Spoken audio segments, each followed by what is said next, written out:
প্রিয় দেশবাসী, আসসালামু আলাইকুম রহমতুল্লাহি বারাকাতু। আপনারা দেখেছেন আজকে আদালতে তোলা হয়েছে মেননকে এবং হাসানুল হক ইনুকে। এই ইনু আর এই মেনন আমরা বাংলাদেশের যে ক্ষতি করেছে, এরা এই ইনু হলো গিয়ে আর ওয়ার্কার্স পার্টির মেনন আর জাসদের ইনু, এরা যে জাসদ সমাজতান্ত্রিক দল, এই দলের এই যে সমাজতান্ত্রিক দল যেটা, আর কমিউনিস্ট পার্টির যে রাশেদ খান মেনো, এদের পার্টিতে কোনো লোক নেই। এরা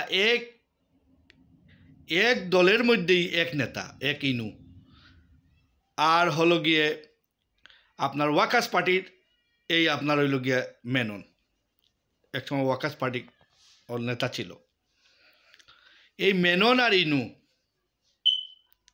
এই যে দুইটা মানে এই যে দুইজন নেতা আমাদের দেশের, এদের ভূমিকা এত জঘন্য।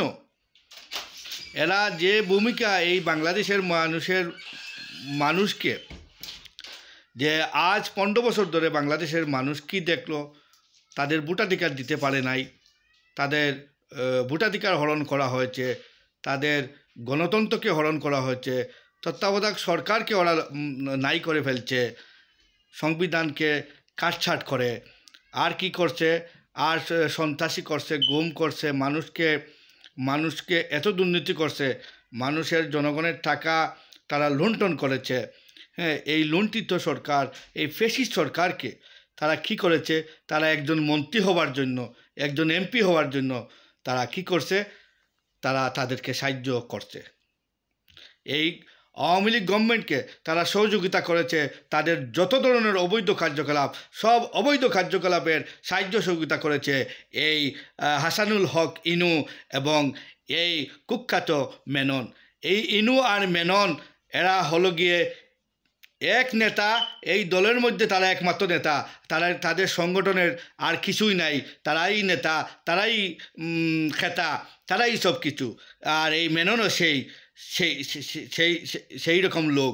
এদের বাংলাদেশে এদের ভূমিকা কি, এবং এরা বাংলাদেশের জন্য কি করেছে এবং বাংলাদেশকে এরা কি দিয়েছে, তাদের বয়সের ভিতরে তারা আপনার কাছে আমি এটা ছেড়ে দিলাম।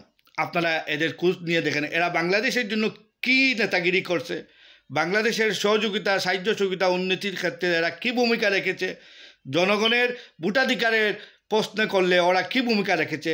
ওরা 24 ঘন্টা হাসিনার পক্ষে হাসিনার পক্ষের গান গাইছে, তারা করে জাসদ আর নৌকার গান গাইছে, ওয়ার্কার্স পার্টিও নৌকার গান গাইছে।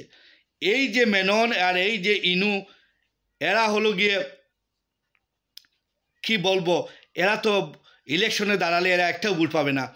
তাদের ফ্যামিলি দিবে কিনা সন্দেহ আছে, তাদের ঘনিষ্ঠ লোকজনরা ভোট দিবে কিনা সন্দেহ আছে। এই মেনন আর এই ইনু এরা আওয়ামী লীগের নৌকা মার্কার সাহায্য সহযোগিতা করে। ওরা এমপি হয়েছিল, পরে মন্ত্রী হয়েছিল, মন্ত্রী আর এমপি হয়ে ওদের যা কিছু আপনি দেখছেন, ওরা যে ডুল বাজাইলো বাংলাদেশে, হ্যাঁ,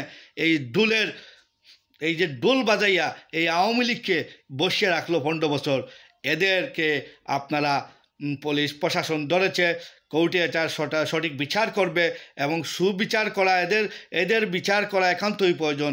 এরা দেশদ্রোহী, দেশের সাথে এরা গাদ্দারি করেছে এবং দেশের মন্ত্রী হয়ে তারা অনেক টাকা পয়সা লুট করেছে। এরা দেশের শত্রু, জাতির শত্রু। এরা মানুষকে সব সময় মানুষের ধোঁকা দেয়। তাই আপনাদের এদের আর পরিচয় আপনাদের করার আমার মনে হয় প্রয়োজন নাই। আপনারা সব কিছু জানেন। এই ইনু অ্যান্ড মেনন এরা কি করতে পারে। শেষ পর্যন্ত ওদেরকে ফুটবলের মতো লাথি মেরেছিল। এই ওবায়দুল কাদের বলেছিল, তোমাদের কোনো প্রয়োজন নাই, তোমাদের কোনো তোমরা এক পয়সারও তোমরা মূল্য নাই। আমাদের আওয়ামী লীগ থেকে মানে লাত মেরে বের করে দিলাম। এরপরে ইনু কিছু ফালাফালি করছিল, বলছিল তোমরা 99 হতে পারো, আমরা তোমরা 99 পয়সা আর আমরা 1 পয়সা, আমরা 1 পয়সারও গুরুত্ব আছে। তো 99 আর 1 যোগ না করলে 100 হবে না, এইটা বলেছিল একদিন এক মিটিংয়ে এই হাসানুল হক ইনু।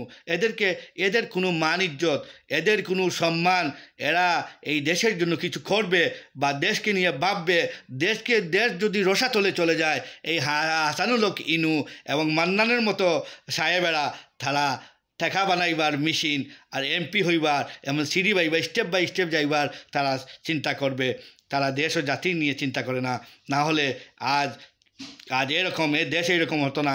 এই হাসানুল হক ইনু, এই মান্না, এই যে মেনন, এরা যদি দেশের স্বার্থে কাজ করতো, এরা যদি সঠিক কথা তুলে ধরতো, আজ বাংলাদেশ অনেক আগে বাংলাদেশ রক্ষা পেত। প্রিয় দেশবাসী, এদেরকে আর আপনাদের সামনে পরিচয় করিয়ে দিব না। এরা দেশের শত্রু, জাতির শত্রু, এবং দেশ ও জাতিকে তারা এই যে ফ্যাসিবাদী সরকারকে সাপোর্ট করে তারা যা কিছু করেছে তার সব হিসাব এই দেশবাসী একে একে নিবে ইনশাআল্লাহ। আজকের মতো বিদায় নিলাম। আর ওনাকে যে কোর্টে হাজির করা হচ্ছে, কি আইনজীবীরা ওনার উপরে ডিম ছুঁড়ে মারছে, মানুষ ওনাকে মানে ঝাপটা মারে ধরার জন্য চেষ্টা করতেছে, এবং আর্মি, পুলিশ, র্যাব সবাই মিলে মানে পাবলিককে মানে সরাইবার চেষ্টা করতেছে। এর একটি কারণ হলো মানুষ এদেরকে ঘৃণা করে, এদের মধ্যে দেশপ্রেম নাই। আমরা এদের নাম বললে আমার মনে হয় অনেক ঘৃণা লাগে এদের নাম বলতে। এরা ঘৃণিত লোক। এরা দেশকে এত ক্ষতি করেছে তা ভাষায় আপনাদের কাছে প্রকাশ করতে আমার অনেক কষ্ট হচ্ছে। প্রিয় দেশবাসী, আজকে এখানের মতো বিদায়। আবারও কিছু পেলে আপনাদের সামনে হাজির হব। আমি লিটন চৌধুরী, আমার ইউটিউব চ্যানেল জাগাদাস বিডি 1 থেকে আপনাদেরকে আমি ধন্যবাদ জানিয়ে আমি এই মুহূর্তে লাইভ শেষ করলাম। খোদা হাফিজ। আবারও দেখা হবে। আল্লাহ হাফিজ।